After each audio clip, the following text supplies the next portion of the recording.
This day is set apart for commemorating the descent of the Holy Ghost upon the first Christians shortly after the Ascension. I want to consider one of the phenomena which accompanied or followed this descent. The phenomenon which our translation calls speaking with tongues, and which the learned call glossolalia. You will not suppose that I think this the most important aspect of Pentecost, but I have two reasons for selecting it. In the first place, it would be ridiculous for me to speak about the nature of the Holy Ghost or the modes of his operation. That would be an attempt to teach when I have nearly all to learn. In the second place, glossolalia has often been a stumbling block to me. It is, to be frank, an embarrassing phenomenon. St. Paul himself seems to have been rather embarrassed by it in 1 Corinthians, and labors to turn the desire and the attention of the church to more obviously edifying gifts. But he goes no further. He throws in, almost parenthetically, the statement that he himself spoke with tongues more than anyone else, and he does not question the spiritual or supernatural source of the phenomenon. The difficulty I feel is this. On the one hand, glossolalia has remained an intermittent variety of religious experience down to the present day. Every now and then we hear that in some revivalist meeting one or more of those present has burst into a torrent of what appears to be gibberish. The thing does not seem to be edifying, and all non-Christian opinion would regard it as a kind of hysteria, an involuntary discharge of nervous excitement. A good deal, even a Christian opinion, would explain most instances of it in exactly the same way. And I must confess that it would be very hard to believe that in all instances of it the Holy Ghost is operating. We suspect, even if we cannot be sure, that it is usually an affair of the nerves. That is one horn of the dilemma. On the other hand, we cannot as Christians shelve the story of Pentecost, or deny that there, at any rate, the speaking with tongues was miraculous, for the men spoke not gibberish, but languages unknown to them, though known to other people present. And the whole event, of which this makes part, is built into the very fabric of the birth story of the church. It is this very event which the risen Lord had told the church to wait for, almost in the last words he uttered before his ascension. It looks, therefore, as if we shall have to say that the very same phenomenon, which is sometimes not only natural but even pathological, is at other times, or at least at one other time, the organ of the Holy Ghost. And this seems at first very surprising and very open to attack. The skeptic will certainly seize this opportunity to talk to us about Occam's razor, to accuse us of multiplying hypotheses. If most instances of glossolalia are covered by hysteria, is it not, he will ask, extremely probable that that explanation covers the remaining instances too? It is to this difficulty that I would gladly bring a little ease if I can. I will begin by pointing out that it belongs to a class of difficulties. The closest parallel to it, within that class, is raised by the erotic language and imagery we find in the mystics. In them we find a whole range of expressions, and therefore possibly of emotions, with which we are quite familiar in another context, and which in that other context have a clear natural significance. But in the mystical writings, it is claimed that these elements have a different cause. And once more the skeptic will ask why the cause which we are content to accept for 99 instances of such language should not be held to cover the 100th too. The hypothesis that mysticism is an erotic phenomenon will seem to him immensely more probable than any other. Put in its most general terms, our problem is that of the obvious continuity between things which are admittedly natural and things which it is claimed are spiritual. The reappearance, in what professes to be our supernatural life, of all the same old elements which make up our natural life, and, it would seem, of no others. If we have really been visited by a revelation from beyond nature, is it not very strange that an apocalypse can furnish heaven with nothing more than selections from terrestrial experience, crowns, thrones, and music? That devotion can find no language but that of human lovers, and that the rite whereby Christians enact mystical union should turn out to be only the old familiar act of eating and drinking? And you may add that the very same problem also breaks out on a lower level, not only between spiritual and natural, but also between higher and lower levels of the natural life. Hence, cynics very plausibly challenge our civilized conception of the difference between love and lust by pointing out that when all is said and done, they usually end in what is physically the same act. They similarly challenge the difference between justice and revenge on the ground that what finally happens to the criminal may be the same. And in all these cases, let us admit that the cynics and skeptics have a good prima facie case. The same acts do reappear in justice as well as in revenge. The consummation of humanized and conjugal love is physiologically the same as that of mere biological lust. Religious language and imagery, and probably religious emotion too, contains nothing that has not been borrowed from nature. Now, it seems to me that the only way to refute the critic here is to show that the same prima facie case is equally plausible in some instances where we all know, not by faith or by logic, but empirically, that it is in fact false. Can we find an instance of higher and lower where the higher is within almost everyone's experience? I think we can. Consider the following quotation from Pepys's diary. With my wife to the king's house, to see the Virgin Martyr, and it is mighty pleasant. But that which did please me beyond anything in the whole world was the wind music when the angel comes down, which is so sweet that it ravished me, and indeed, in a word, did wrap up my soul so that it made me really sick, just as I have formerly been when in love with my wife, and makes me resolve to practice wind music, and to make my wife do the like. 27th of February, 1668. There are several points here that deserve attention. 1. That the internal sensation accompanying intense aesthetic delight was indistinguishable from the sensation accompanying two other experiences, that of being in love and that of being, say, in a rough channel crossing. 2. That of these two other experiences, one at least is the very reverse of pleasurable. No man enjoys nausea. 3. That Pepys was nevertheless anxious to have again the experience whose sensational accompaniment was identical with the very unpleasant accompaniments of sickness. That was why he decided to take up wind music. And now, it may be true that not many of us have fully shared Pepys's experience, but we have all experienced that sort of thing. For myself, I find that if during a moment of intense aesthetic rapture, one tries to turn around and catch by introspection what one is actually feeling, one can never lay one's hand on anything but a physical sensation. In my case, it is a kind of kick or flutter in the diaphragm. Perhaps that is all Pepys meant by really sick. But the important point is this. I find that this kick or flutter is exactly the same sensation which in me accompanies great and sudden anguish. Introspection can discover no difference at all between my neural response to very bad news and my neural response to the overture of the magic flute. If I were to judge simply by sensations, I should come to the absurd conclusion that joy and anguish are the same thing, that what I most dread is the same as what I most desire. Introspection discovers nothing more or different in the one than in the other. And I expect that most of you, if you are in the habit of noticing such things, will report more or less the same. Now, let us take a step further. These sensations, Pepys's sickness and my flutter in the diaphragm, do not merely accompany very different experiences as an irrelevant or neutral addition.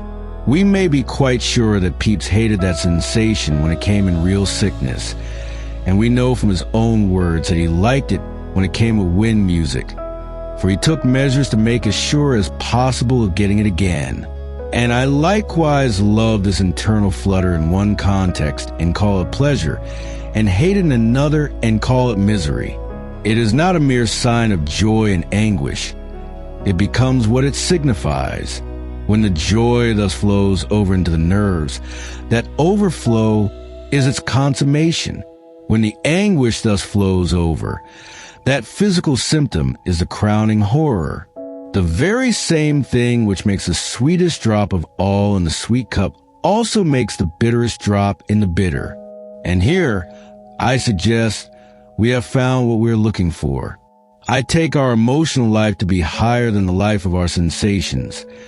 Not, of course, morally higher, but richer, more varied, more subtle. And this is a higher level which nearly all of us know. And I believe that if anyone watches carefully the relation between his emotions and his sensations, he will discover the following facts. 1. That the nerves do respond in a sense most adequately and exquisitely to the emotions. 2. That their resources are far more limited. The possible variations of sense far fewer than those of emotion. And 3. That the senses compensate for this by using the same sensation to express more than one emotion, even as we have seen, to express opposite emotions. Where we tend to go wrong is in assuming that if there is to be a correspondence between two systems, it must be a one-for-one correspondence, that A in the one system must be represented by A in the other, and so on. But the correspondence between emotion and sensation turns out not to be of that sort, and there never could be a correspondence of that sort wherever one system was really richer than the other. If the richer system is to be represented in the poorer at all, this can only be by giving each element in the poorer system more than one meaning. The transposition of the richer into the poorer must, so to speak, be algebraical, not arithmetical. If you are to translate from a language which has a large vocabulary into a language that has a small vocabulary, then you must be allowed to use several words in more than one sense. If you are to write a language with 22 vowel sounds in an alphabet with only 5 vowel characters, then you must be allowed to give each of those 5 characters more than one value. If you are making a piano version of a piece originally scored for an orchestra, then the same piano notes which represent flutes in one passage must also represent violins in another. As examples show, we are all quite familiar with this kind of transposition, or adaptation from a richer to a poorer medium. The most familiar example of all is the art of drawing. The problem here is to represent a three-dimensional world on a flat sheet of paper. The solution is perspective. And perspective means that we must give more than one value to a two-dimensional shape.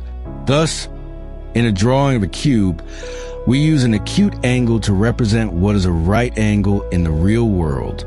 But elsewhere, an acute angle on the paper may represent what was already an acute angle in the real world. For example, the point of a spear or the gable of a house. The very same shape which you must draw to give the illusion of a straight road receding from the spectator is also the shape you draw for a dunce's cap. As with the lines, so with the shading. Your brightest light in the picture is in literal fact only plain white paper, and this must do for the sun, or a lake in evening light, or snow, or human flesh. I now make 2 comments on the instances of transposition, which are already before us. 1. It is clear that in each case what is happening in the lower medium can be understood only if we know the higher medium. The instance where this knowledge is most commonly lacking is the musical one. The piano version means one thing to the musician who knows the original orchestral score, and another thing to the man who hears it simply as a piano piece. But the second man would be at an even greater disadvantage if he had never heard any instrument but a piano, and even doubted the existence of other instruments. Even more, we understand pictures only because we know and inhabit the three-dimensional world. If we can imagine a creature who perceived only 2 dimensions, and yet could somehow be aware of the lines as he crawled over them on the paper, we shall easily see how impossible it would be for him to understand. At first, he might be prepared to accept on authority our assurance that there was a world in 3 dimensions. But when we pointed to the lines on the paper and tried to explain, say, that this is a road, Would he not reply that the shape which we were asking him to accept as a revelation of our mysterious other world was the very same shape which, on our own showing, elsewhere meant nothing but a triangle? And soon, I think, he would say, "You keep on telling me of this other world and its unimaginable shapes which you call solid. But isn't it very suspicious that all the shapes which you offer me as images or reflections of the solid ones turn out on inspection to be simply the old two-dimensional shapes of my own world as I have always known it? Is it not obvious that your vaunted other world, so far from being the archetype, is a dream which borrows all its elements from this one? 2. It is of some importance to notice that the word symbolism is not adequate in all cases to cover the relation between the higher medium and its transposition in the lower. It covers some cases perfectly, but not others. Thus, the relation between speech and writing is one of symbolism. The written characters exist solely for the eye, the spoken word solely for the ear. There is complete discontinuity between them. They are not like one another, nor does the one cause the other. The one is simply a sign of the other, and signifies it by convention. But a picture is not related to the visible world in just that way. Pictures are part of the visible world themselves, and represent it only by being part of it. Their visibility has the same source. The suns and lamps in pictures seem to shine only because real suns or lamps shine on them. That is, they seem to shine a great deal because they really shine a little. In reflecting their archetypes, the sunlight in a picture is therefore not related to real sunlight. Simply as written words are spoken, it is a sign, but also something more than a sign, and only a sign because it is also more than a sign, because in it the thing signified is really, in a certain mode, present. If I had named the relation, I should call it not symbolical, but sacramental. But in the case we started from, that of emotion and sensation, we are even further beyond mere symbolism. For there, as we have seen, the very same sensation does not merely accompany, nor merely signify, diverse and opposite emotions, but becomes part of them. The emotion descends bodily, as it were, into sensation and digests, transforms, transubstantiates it, so that the same thrill along the nerves is delight or is agony.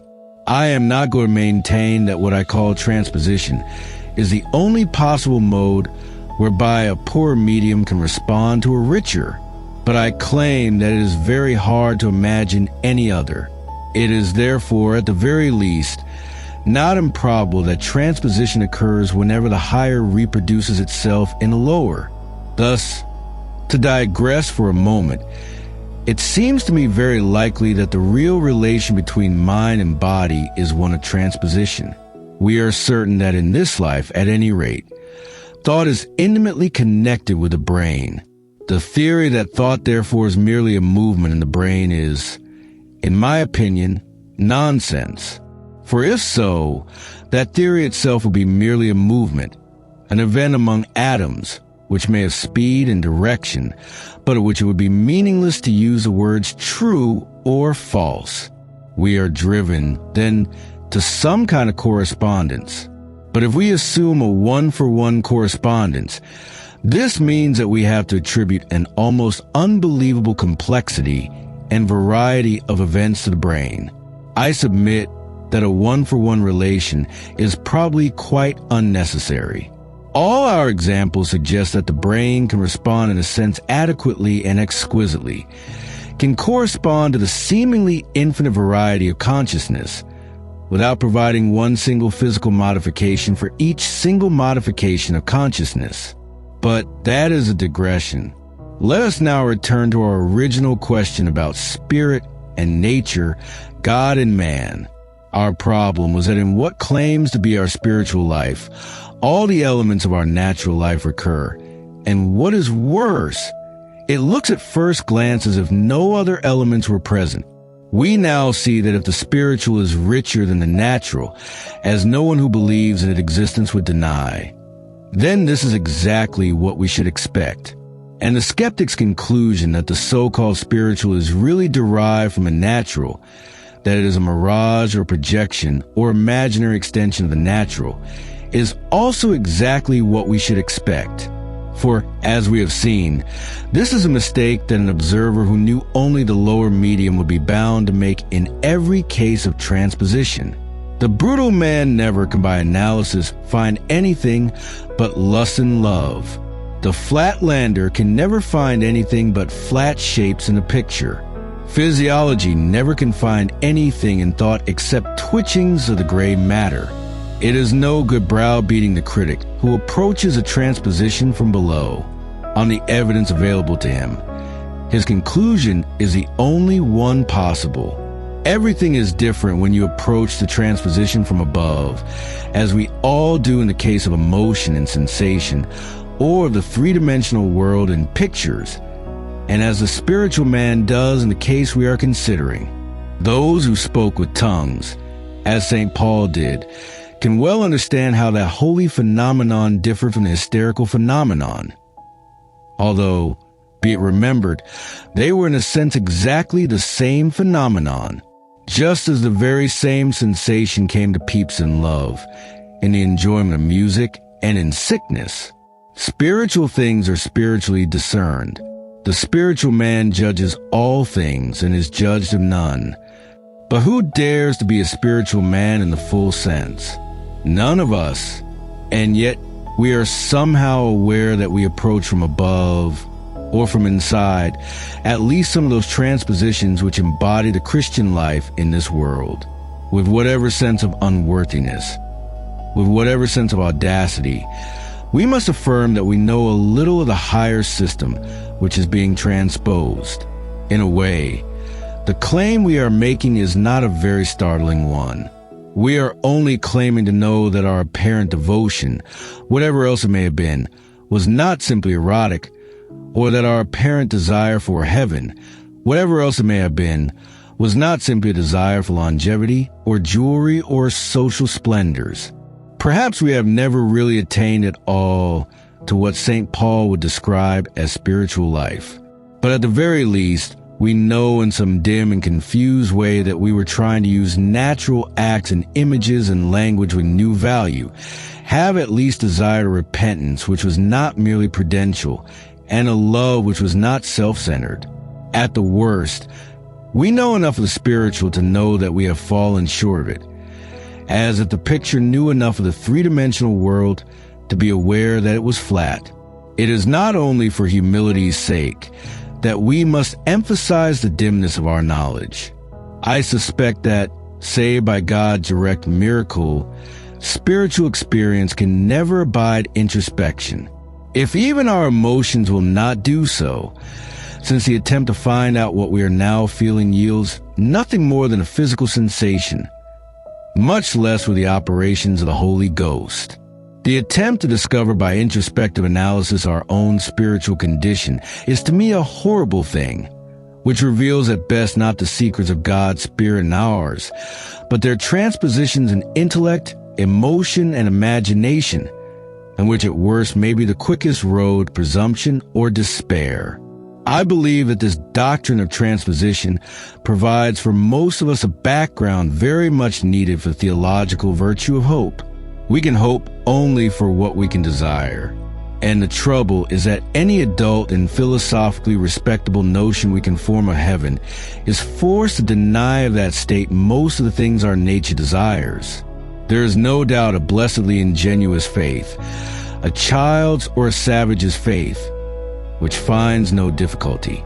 It accepts without awkward questionings the harps and golden streets, and the family reunions pictured by hymn writers. Such a faith is deceived, yet in the deepest sense not deceived. For while it errs in mistaking symbol for fact, yet apprehends heaven as joy and plenitude and love. But it is impossible for most of us, and we must not try by artifice to make ourselves more naive than we are. A man does not become as a little child by aping childhood. Hence our notion of heaven involves perpetual negations. No food, No drink, no sex, no movement, no mirth, no events, no time, no art. Against all these, to be sure, we set one positive, the vision and enjoyment of God. And since this is an infinite good, we hold, rightly, that it outweighs them all. The reality of the beatific vision would, or will, would infinitely outweigh the reality of the negations. But can our present notion of it outweigh our present notion of them? That is a quite different question. And for most of us, at most times, the answer is no. How it may be for great saints and mystics, I cannot tell. But for others, the conception of that vision is a difficult, precarious, and fugitive extrapolation from a very few and ambiguous moments in our earthly experience, while our idea of the negated natural goods is vivid and persistent, loaded with the memories of a lifetime, built into our nerves and muscles, and therefore into our imaginations. Thus the negatives have, so to speak, an unfair advantage in every competition with the positive. What is worse, their presence, and most when we most resolutely try to suppress or ignore them, vitiates even such a faint and ghost-like notion of the positive as we might have had. The exclusion of the lower goods begins to seem the essential characteristic of the higher good. We feel, if we do not say, that the vision of God will come not to fulfill but to destroy our nature. This bleak fantasy often underlies our very use of such words as holy or pure or spiritual. We must not allow this to happen if we can possibly prevent it. We must believe, and therefore in some degree imagine, that every negation will be only the reverse side of fulfilling. And we must mean by that the fulfilling precisely of our humanity, not our transformation into angels, nor our absorption into deity. For though we shall be as the angels and made like unto our master, I think this means, like, with the likeness proper to men, as different instruments that play the same air, but each in its own fashion. How far the life of the risen man will be sensory, we do not know. But I surmise that it will differ from the sensory life we know here, not as emptiness differs from water, or water from wine, but as a flower differs from a bulb, or a cathedral from an architect's drawing. And it is here that transposition helps me. Let us construct a fable. Let us picture a woman thrown into a dungeon. There she bears and rears a son. He grows up seeing nothing but the dungeon walls, the straw on the floor, and a little patch of sky seen to the grating, which is too high up to show anything except sky. This unfortunate woman was an artist, and when they imprisoned her, she managed to bring with her a drawing pad and a box of pencils. As she never loses a hope of deliverance, she is constantly teaching her son about that outer world which he has never seen.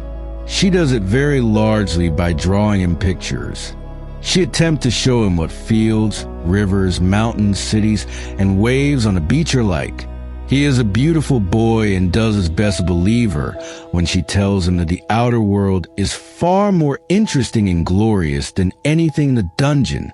At times he succeeds. On the whole, he gets on tolerably well, until one day he says something that gives his mother pause. For a minute or two, they are at cross purposes. Finally, it dawns on her that he has, all these years, lived under a misconception. But, she gasps, "You didn't think that the real world was full of lines drawn in lead pencil?"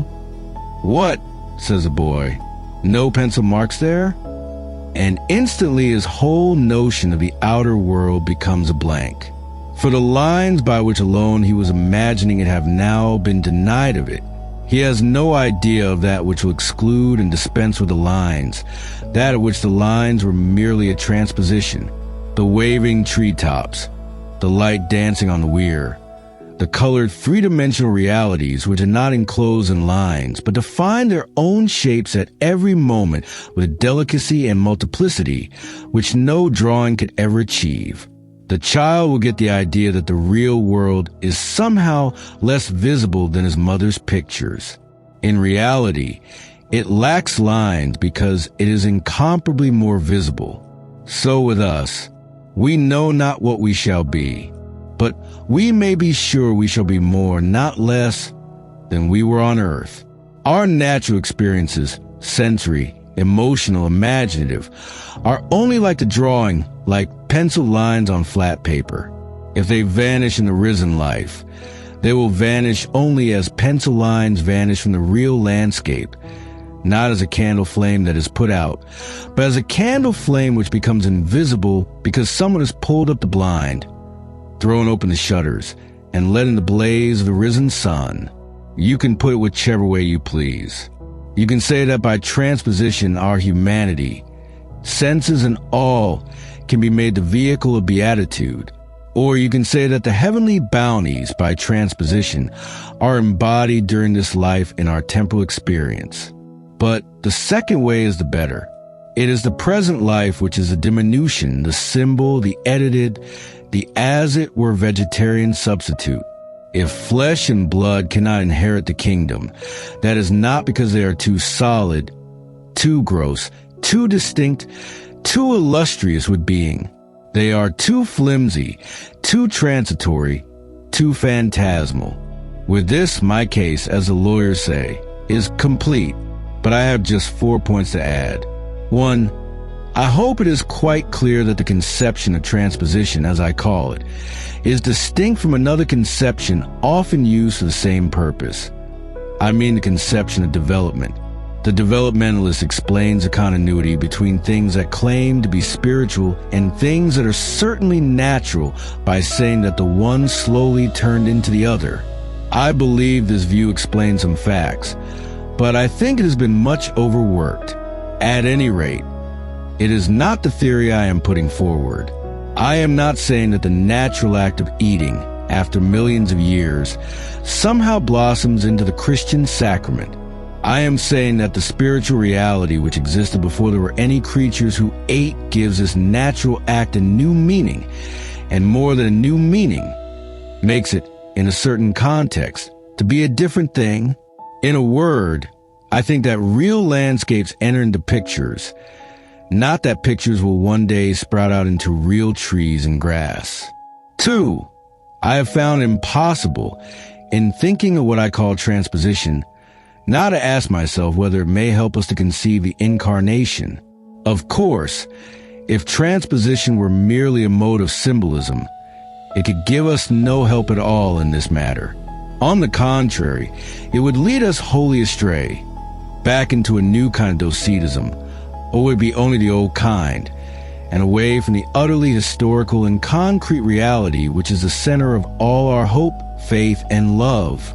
But then, as I have pointed out, transposition is not always symbolism. In varying degrees, the lower reality can actually be drawn into the higher and become part of it. The sensation which accompanies joy becomes itself joy. We can hardly choose but say, incarnates joy. If this is so, then I venture to suggest, though with great doubt and in the most revisional way, that the concept of transposition may have some contribution to make to theology, or at least to the philosophy, of the Incarnation. For we are told in one of the creeds that the Incarnation worked not by conversion of the Godhead into flesh, but by taking the manhood into God. And it seems to me that there is a real analogy between this and what I call transposition, that humanity, still remaining itself, is not merely counted as, but veritably drawn into deity. This seems to me like what happens when a sensation, not in itself a pleasure, is drawn into the joy it accompanies. But I walk in mirabilibus super me, and submit all to the verdict of real theologians. 3. I have tried to stress throughout the inevitableness of the error made about every transposition by one who approaches it from the lower medium only. The strength of such a critic lies in the words merely or nothing but. He sees all the facts, but not the meaning. Quite truly, therefore, he claims to have seen all the facts. There is nothing else there except the meaning. He is, therefore, as regard the matter in hand, in the position of an animal, You will have noticed that most dogs cannot understand pointing. You point to a bit of food on the floor. The dog, instead of looking at the floor, sniffs at your finger. A finger is a finger to him, and that is all. His world is all fact and no meaning. And in a period when factual realism is dominant, we shall find people deliberately inducing upon themselves this dog-like mind. A man who has experienced love from within will deliberately go about to inspect it analytically from outside and regard the results of this analysis as truer than his experience. The extreme limit of this self-blinding is seen in those who, like the rest of us, have consciousness, yet go about to study the human organism as if they did not know it was conscious. As long as this deliberate refusal to understand things from above, even where such understanding is possible, continues, it is idle to talk of any final victory over materialism. The critique of every experience from below, the voluntary ignoring of meaning and concentration on fact, will always have the same plausibility. There will always be evidence, and every month, fresh evidence, to show that religion is only psychological, justice only self-protection, politics only economics, love only lust, and thought itself only cerebral biochemistry. For, finally, I suggest that what has been said of transposition throws a new light on the doctrine of the resurrection of the body. For in a sense, transposition can do anything. However great the difference between spirit and nature, between aesthetic joy and that flutter in the diaphragm, between reality and picture, yet the transposition can be, in its own way, adequate. I said before that in your drawing you had only plain white paper for sun and cloud, snow, water, and human flesh. In one sense, how miserably inadequate, yet in another, how perfect. If the shadows are properly done, that patch of white paper will, in some curious way, be very like blazing sunshine. We shall almost feel cold while we look at the paper snow, and almost warm our hands at the paper fire.